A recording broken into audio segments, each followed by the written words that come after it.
السلام علیکم ورحمۃ اللہ وبرکاتہ۔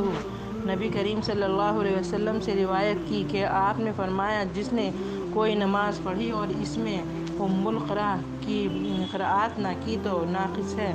3 مرتبہ فرمایا، یعنی پوری ہی نہیں۔ ابو ہریرہ رضی اللہ عنہ سے کہا گیا، ہم امام کے پیچھے ہوتے ہیں۔ انہوں نے کہا، اس کو اپنے دل میں پڑھ لو، کیونکہ میں نے رسول اللہ صلی اللہ علیہ وسلم سے سنا، آپ فرما رہے تھے،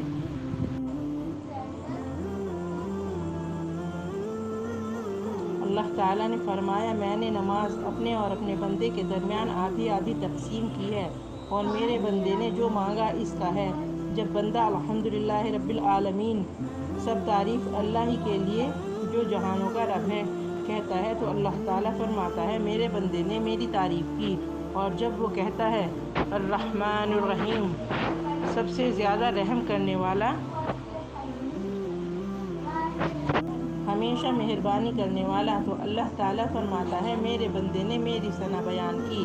پھر جب وہ کہتا ہے مالک یوم الدین، جزا کے دن کا مالک، تو اللہ فرماتا ہے، میرے بندے نے میری بزرگی بیان کی۔ اور ایک دفعہ فرمایا، میرے بندے نے اپنے معاملات میرے سپرد کر دیے۔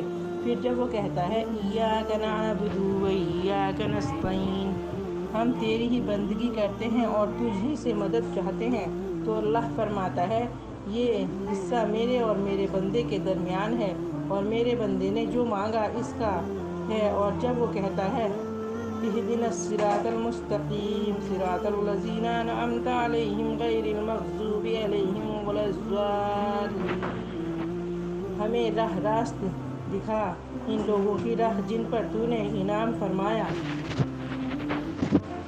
نہ غضب کیے گئے لوگوں کی ہو اور نہ گمراہوں کی۔ تو اللہ فرماتا ہے، یہ میرے بندے کے لیے ہے اور میرے بندے کا ہے جو اس نے مانگا۔ سفیان نے کہا، مجھے یہ روایت الائے بن عبد الرحمن بن یعقوب نے سنائی، میں ان کے پاس گیا، وہ گھر میں بیمار تھے، میں نے ان سے اس حدیث کے بارے میں سوال کیا تو انہوں نے مجھے یہ حدیث سنائی۔